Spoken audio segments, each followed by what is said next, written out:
세례요한이 탄생을 하고 그 세례요한의 탄생에 대해서 일가 친척들이 다 축하하러 이렇게 오게 되는데요. 그야말로 참 이건 기이한 일이다. 당연하죠. 사람의 힘과 능력이 아니라 하나님의 능력으로 태어난 자녀이기 때문에 그렇죠. 그래서 이름을 요한이라 그래라. 그러자 샤가라에 맺혔던 혀가 풀려서 이제 말을 하게 됩니다. 그러자마자 가장 먼저 했던 일은 뭡니까? 성령의 충만함을 받아서 예언하여 이르되. 샤가라의 예언에는 크게 두 종류의 내용이 포함되어 있는 것을 봅니다. 첫 번째 예언은 하나님을 찬양하며 감사하는 내용과 두 번째 예언은 자기 아들 세례 요한을 축복하는 내용이 담겨져 있습니다. 먼저 하나님을 찬양하는 그 내용을 보면 68절 찬송하리로다. 주 이스라엘의 하나님이여 그 백성을 돌보사 속량하시며 우리를 위하여 구원의 뿔을 그 종 다윗의 집에 일으키셨다 라고 찬송하며 예언하는 것을 봅니다. 주 이스라엘의 하나님이여, 주 이스라엘의 하나님이여 그 백성을 돌보사 속량하셨다 라고 얘기합니다. 그래서 하나님을 우리가 내가 먼저 하나님을 찬양할 수밖에 없는 그 이유를 두 가지를 얘기하고 있어요. 찬송하리로다. 주 이스라엘의 하나님이여. 자녀가 있지 않는 노년에 이제 자녀 없이 그냥 부부가 살아갈 수밖에 없는 그런 상황이었는데 하나님의 은혜로 가브리엘의 천사의 좋은 소식을 통하여서 결국 세례 요한이 잉태가 되어지고 자기 부인 엘리사벳이 자녀를 낳게 된 그것을 바라보면서 하나님을 찬양한다, 찬송한다. 주 이스라엘의 하나님이여, 이스라엘 하나님이다. 그러면서 하나님이여 그 백성을 돌보사 속량하시며, 우리 한글에는 나타나 있지 않지만 하나님이여 찬송하리로다. 주 이스라엘의 하나님이여. 왜냐하면 영어로 말하면 for가 되겠죠. 왜냐하면 그 백성을 돌보사 속량하셨기 때문입니다 라고 정확하게 말하면 이렇게 표현이 됩니다. 즉 하나님을 찬송할 수밖에 없는 그 근거가 첫째는 하나님의 백성을 돌보셨기 때문이다. 하나님께서 자기 백성을 돌보셨다. 마치 이스라엘 백성들이 애굽 땅에서 그 고통 중에 여호와께 부르짖음에 그 고통 소리가 여호와께 상달되어서 하나님이 기억하신 바 되어서 그 백성을 돌보시고 기억하셨더라. 이런 것처럼 그 백성을 돌보셨다.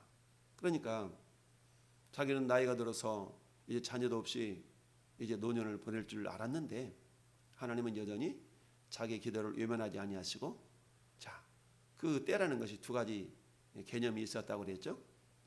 이 물리적인 시간의 때, 오늘은 12월 24일 크리스마스 이브, 이거는 크로노스의 때다라고 얘기했죠.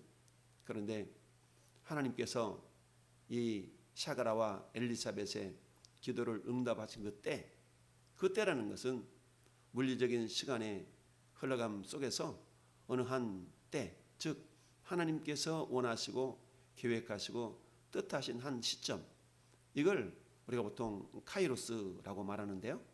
그래서 천사가 샤가랴에게 예언했던 것은 크로노스의 시간의 개념을 말씀했던 것이 아니라 1장 20절에 카이로스의 시간의 개념, 즉 하나님의 선하신 때에 반드시 네 안에 엘리사벳을 통하여서 자녀가 있게 하겠다라고 축복의 메시지를 전했던 것이죠. 그래서 57절에 엘리사벳이 해산할 기한이 차서 아들을 낳았다라고 했을 때 이 기한이라는 것은 엘리사벳 입장에서 본다 그러면 10달이 차니까 자녀를 낳는 것이 되었지만, 그러나 하나님의 입장에서 볼 때면 그 때라는 것이 하나님께서 계획하신 때였다. 비록 우리가 아무리 기도하고 부르짖어 한다 할지라도 하나님의 때와 우리의 기도의 때가 일치할 때 기도 응답의 역사가 나타난다라는 것을 우리는 알아야 됩니다. 따라서 우리가 항상 기도하고 낭망치 말아야 될 것을 비유로 하여 가라사대라고 저 뒤에 18장 1절에 말씀하신 것 같이 우리는 항상 기도하고 낭망하지 말아야 된다.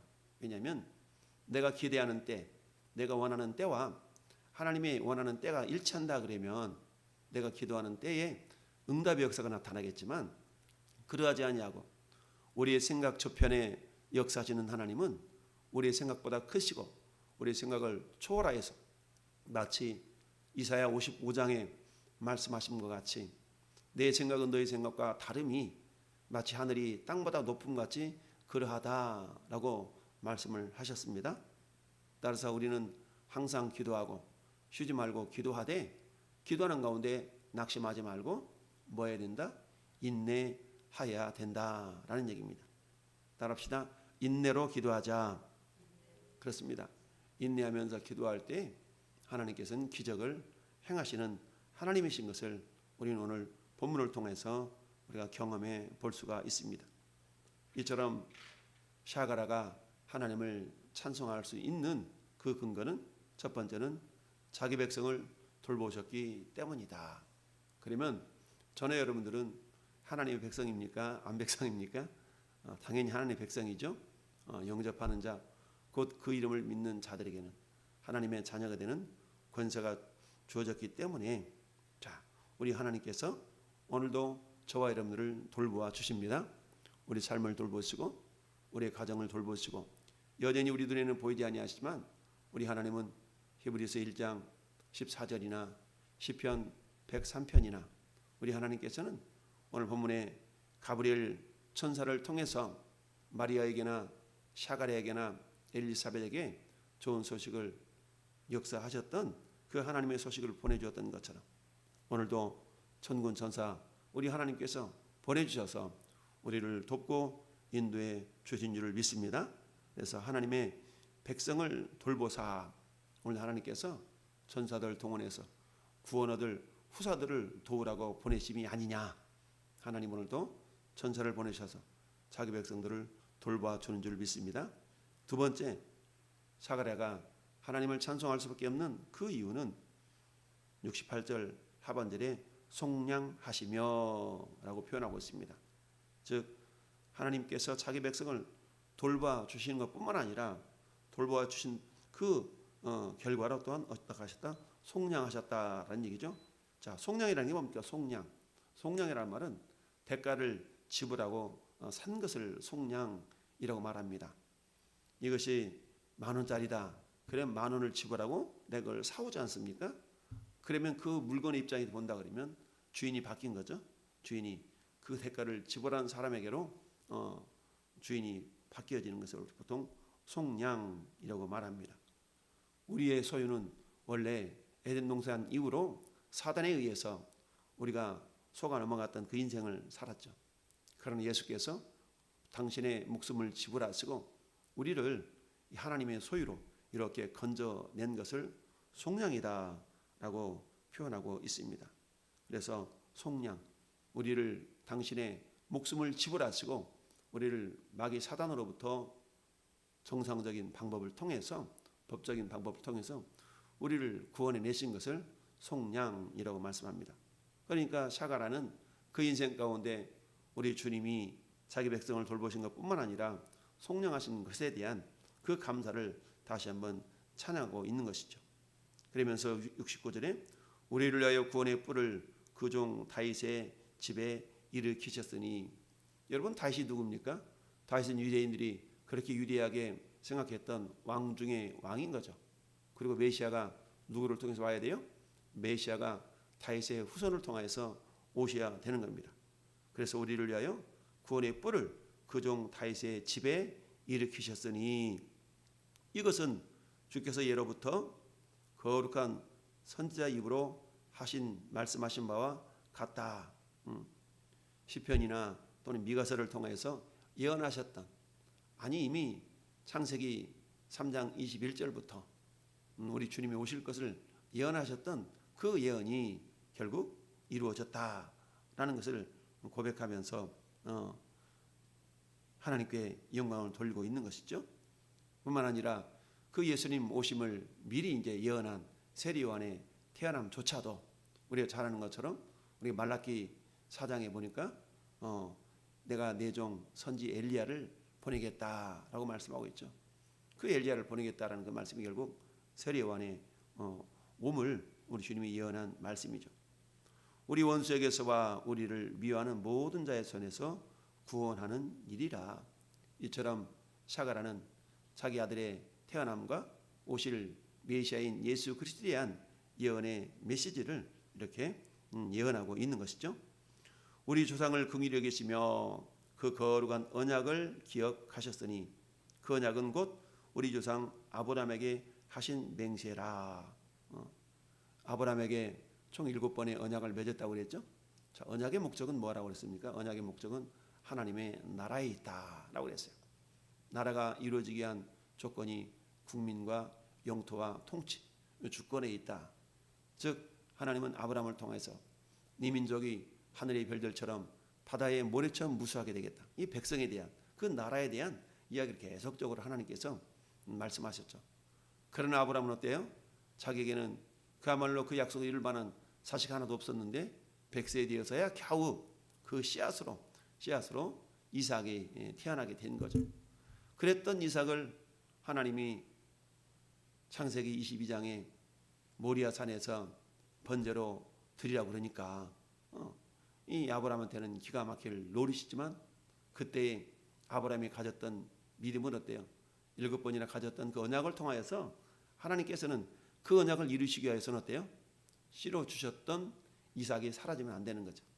그래서 자기 종들과 함께 번제로 이삭을 드려가는 과정 속에서 이제 어때요? 마지막 산 밑에서 하인들을 남겨두면서 하는 이야기가 너희는 여기 머물러 있으라. 우리가 함께 가서 여호와께 예배하고 함께 오겠다. 그런데 실상은 어때요? 실상은 함께 오는 것이 아니라 지금 이삭은 번제로 바쳐져야 될 그런 상황인 거죠. 그러나 이 아브라함의 믿음은 어때요? 그래 나는 몰라. 그렇지만 번제로 드려버린다 그러면 하나님의 약속이 이루어지지 않는 것이니까 나는 모르지만 하나님께서 반드시 살려서 오게 하실 그 하나님인 것을 아브라함이 믿었던 거죠. 그러나 이삭에게는 그런 어떤 하나님의 계획을 알 수 없으니까 아버지 뭐냐? 그 이상합니다. 어떻게 여기 불도 있고 땔감도 있는데 번제할 어린 양은 어디 있습니까? 그러자 아브라함이 뭐라고 대답합니까? 번제할 어린 양은 하나님께서 친히 준비하시리라. 친히 준비하신다. 그래서 나온 말씀이 여호와 이레. 여호와 이레. 하나님께서 친히 준비하시겠다. 하나님의 산에서 친히 준비하신다. 이제 칼을 들고 결박하고 내리치려는 순간에 하나님이 아브라함의 손을 막습니다. 아브라함아 네가 이제야 나를 경외하는 줄 알았도다. 네 독자 네 이삭까지 아끼지 아니하였은즉 이제야 네가 나를 경외하는 줄 알았도다. 창세기 22장 17절에 하나님은 아브라함을 칭찬하시면서 22절에 가서 뭐라고 말씀합니까? 이제 내게 너가 큰 복을 주겠다라고 말씀하시면서 아브라함을 축복하셨던 그 하나님의 약속, 그 언약의 결과가 오늘 72절에 우리 조상을 긍휼히 여기시며 그 거룩한 언약을 기억하셨더니 곧 우리 조상 아브라함에게 하신 맹세라. 그렇죠? 그러면서 거기 옆에 주석이 뭐라고 달렸습니까? 관주가 창세기 22장 16절 17절 이렇게 돼 있죠. 그리고 옆에 26절 3절 이삭에 대한 그런 메시지였던 거죠. 자, 우리가 원수의 손에서 건지심을 받고 그 원수가 누굽니까? 마귀 사탄이죠. 마귀 사탄에게 멸망당했던 죽었던 우리를 마치 에베소서 2장 1절에 그는 예수님은 우리를 허물과 죄로 죽었던 우리를 살리셨고 은혜로 구원을 받은 것이다 라고 에베소서 2장 5절 또는 8절 9절에 말씀하고 있죠. 우리가 원수의 손에서 건지심을 받고 종신토록 주의 앞에서 성결과 의로 두려움이 없이 섬기게 하리라 하셨도다 라고 하나님을 찬양하며 감사하는 예언의 메시지를 전하면서 76절부터 80절까지는 어때요? 이제 자기 아들 누굽니까? 요한을 축복하는 메시지를 예언하고 있습니다.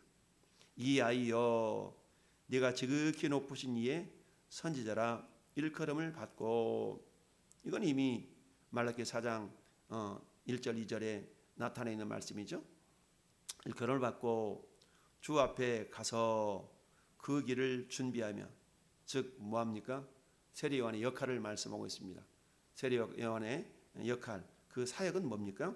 주님의 길을 준비하는 자이다 라는 얘기죠.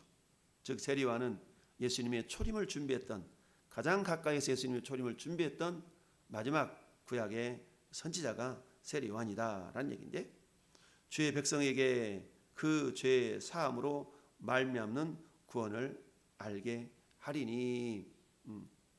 예수님이 전파하셨던 회개의 메시지와 세례요한이 전파했던 회개 메시지에 대해서 잠깐 말씀드렸던 적이 있지요. 자, 세례요한은 철저하게 욕심을 내려놓는 회개 메시지를 전했던 것이죠. 그러나 우리의 힘으로, 우리 능력으로 욕심을 내려놓고 정말 마음을 비울 수는 없다라고 그랬어요. 그러나 인간의 능력으로, 자기 의지로 자기를 철저하게 비웠던 사람이 세례요한인 거예요.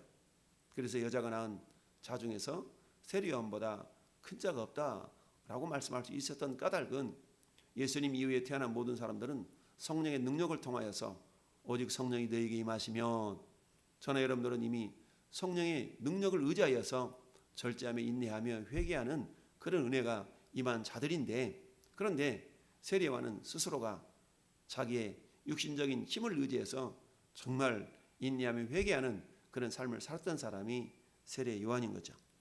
그래서 앞서가서 그의 길을 준비하며 주의 백성에게 그 죄의 사함으로 말미암은 구원을 알게 하리니, 이는 우리 하나님의 긍휼로 말미암음이라 이남이라.